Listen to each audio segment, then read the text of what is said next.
Hey, this is Mike Cernovich from DangerAndPlay and Gorilla Mindset. Is this Sam Hyde?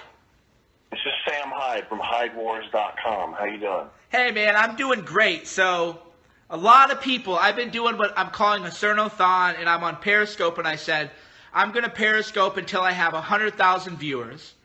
My first one, my first one hit 50,000, and then my phone overheated. This is the second one. I'm at 25,000, so I'm already at 75,000 because I've been delivering the content. So people, I said, who do you want to hear from? And everybody wants to talk to Ann Coulter and you. So talk to Ann Coulter. So I don't have Ann's number. I think she's asleep.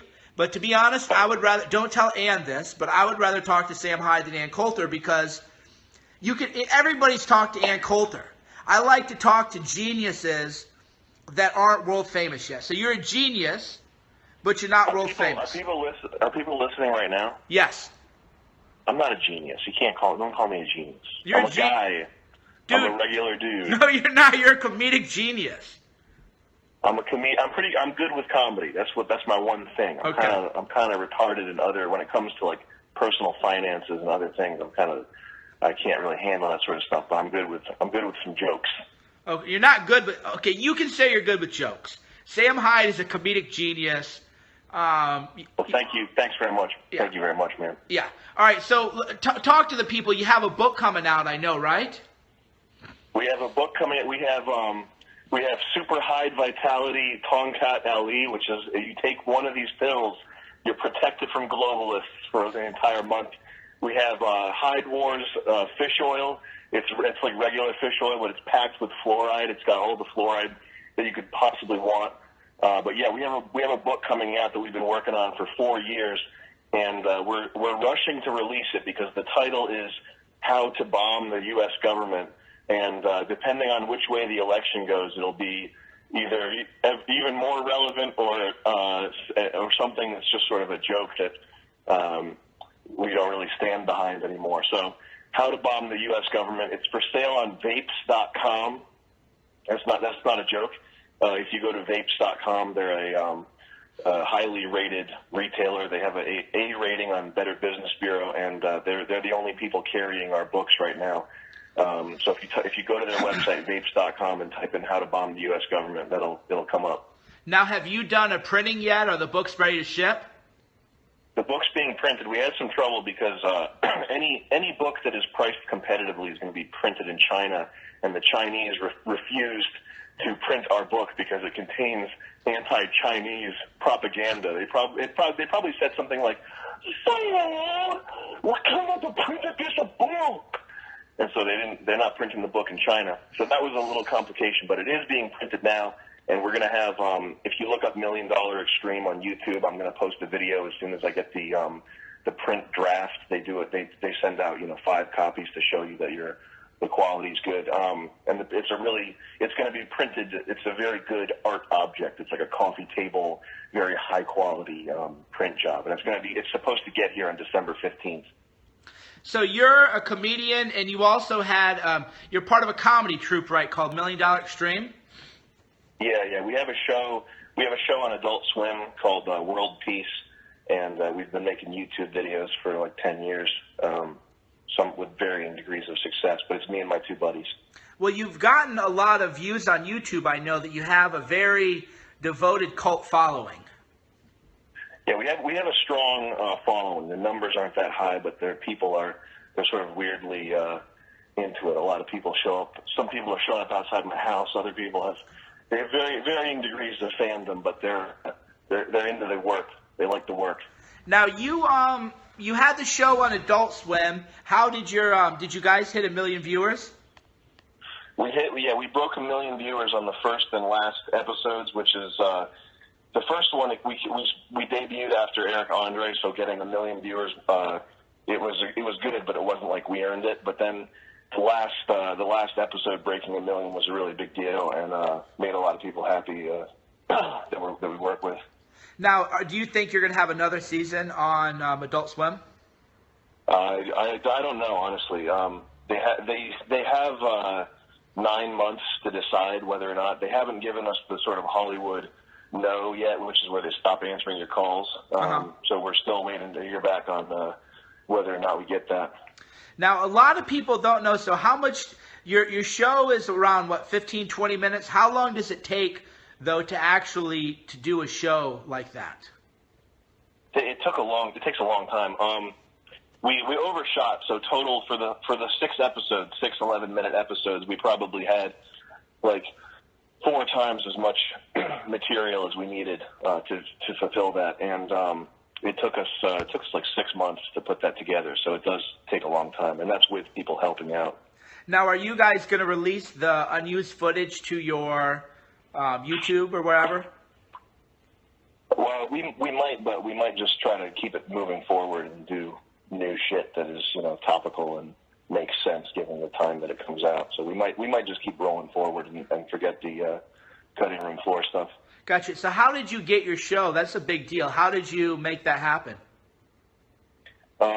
Nick is a notorious salesman. He sold cars. My buddy who does the show with me, he was one of the top selling. He was the top selling Cadillac salesman at his Cadillac dealership, and he was the top selling Acura salesman at his Acura dealership.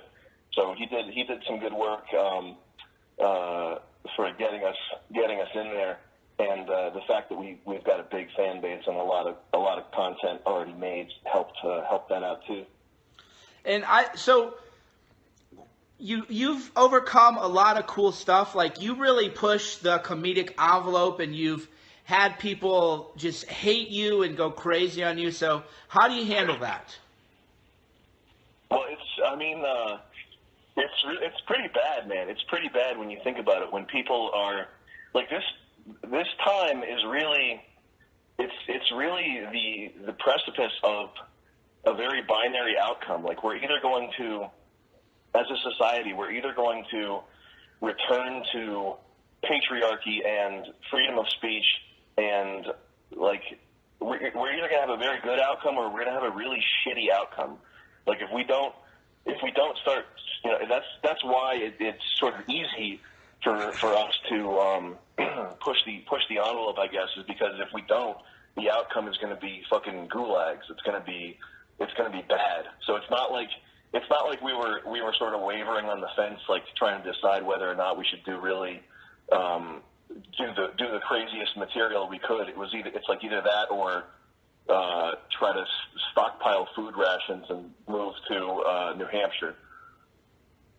Yeah, it's funny you mentioned that too, because there's actually, people might think you're joking, but there's actually a lot of people on the left who have said they want to send me to a re-education camp, and I don't even think I'm that edgy.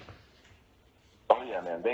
If the trajectory of 2015 keeps going, if that trajectory keeps going towards that sort of totalitarian thought police shit, I'm not saying I would be taken to a FEMA camp or something, but there's these websites where they expose racists and try to ruin people's lives. I mean, that's a thing that it's just it's very dangerous. I mean, you think about which way that could go, and it's kind of sickening.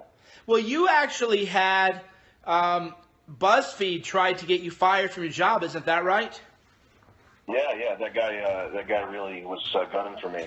So the BuzzFeed author, who the author of that BuzzFeed article, it's fucking awesome, man. Looking at we're so lucky to be alive right now and to be watching this shit. I mean, whichever way it goes, it's really the Chinese proverb, "May you live in interesting times." The shift from who's that guy, the fucking guy who plays like Risk and Sticks and Hex and Hammer 666 or whatever. You know that guy? Yeah. He did the video talking about the transition to the fifth media paradigm or whatever, and like this BuzzFeed guy, he's already a legacy media guy just because of the website.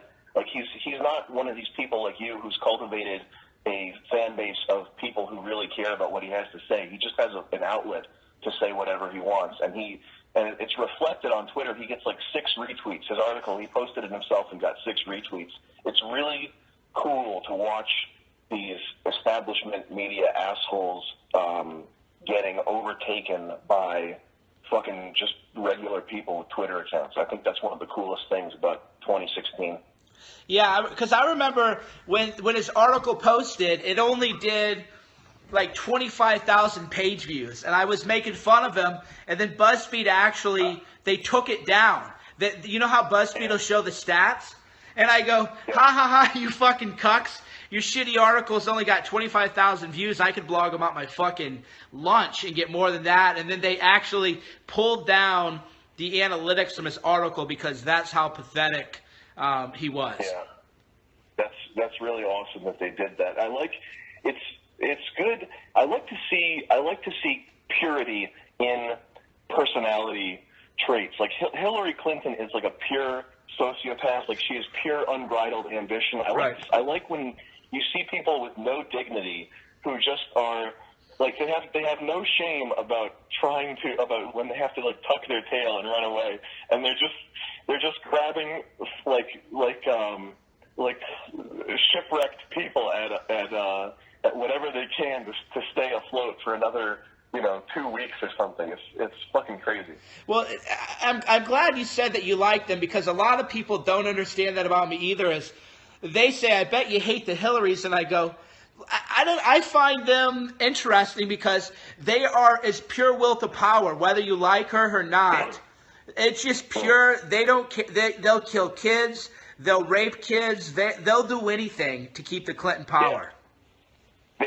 And the only way to combat that, if you hate them, if you're consumed with hatred, that's not going to help you effectively combat them. The only way to combat them is through humor. I mean, that's why the Pepe stuff is surging so powerfully, is because humor is the only way to not be fatalistic, to not be totally black-pilled, and to take these people out.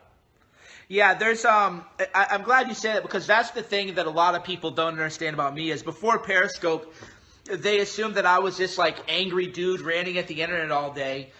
And then they would just see me on Periscope just goofing off and laughing and trolling people and having the time of my life. And I think that's why our movement is growing, is if you want to have fun, when people call me, Cernovich Jew and, you're ugly, I think it's funny. I don't care. Make fun of my hairline or whatever. We're the fun party. Yeah.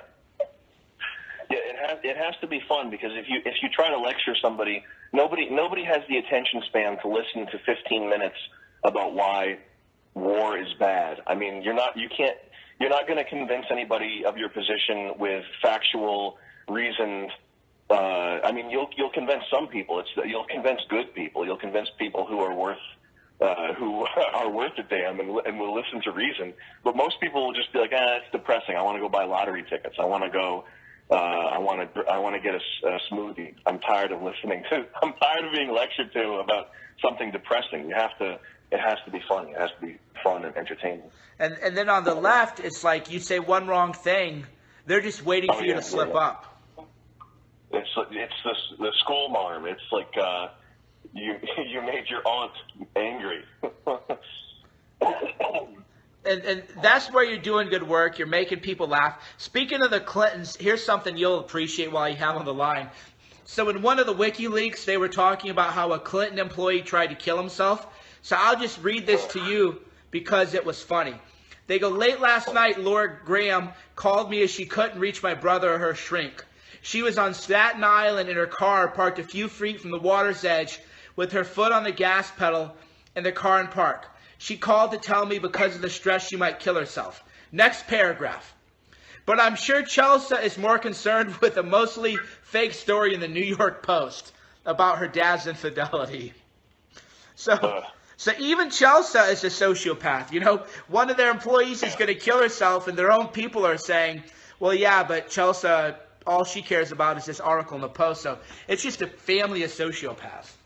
That's fucking horrific, and it's good that at least good that the opposite is true, which by the fact that when Hillary was like when Hillary was convulsing at that 9/11 thing, they chucked her in the van like fucking object. Yeah.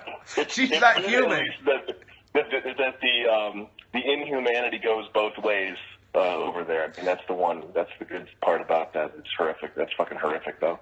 Well, yeah, She tried to kill herself because of it. Yeah, so Stafford tries to kill herself, and Chelsea is just like, well, yeah, but what about this article about my dad? You know, that's what we're dealing with here.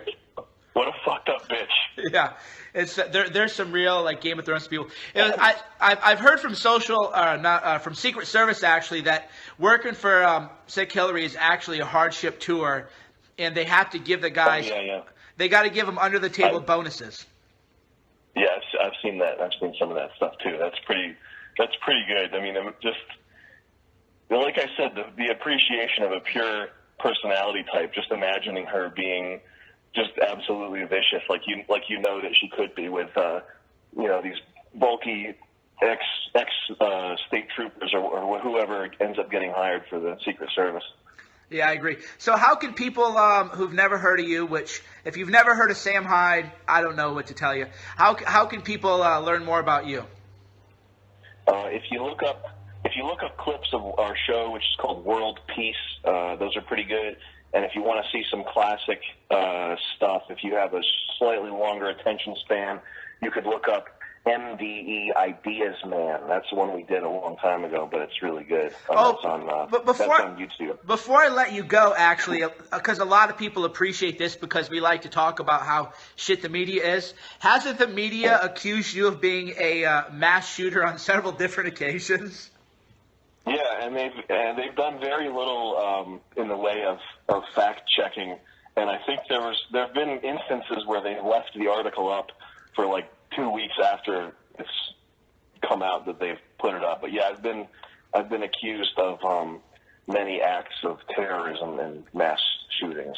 Well, now they're really going to get you because your book is How to Bomb the U.S. I'll never do that for real, though. Wink, wink. See my book, How to Blow Up the U.S. or Bomb the U.S. Oh, God. You're done. I hope that doesn't get me in trouble. All right. All right, Sam, thanks a lot for taking time to talk to us. All right, brother. Good luck with your stream there. Thank you. Peace, man. All right, so you just heard from the legendary Sam Hyde.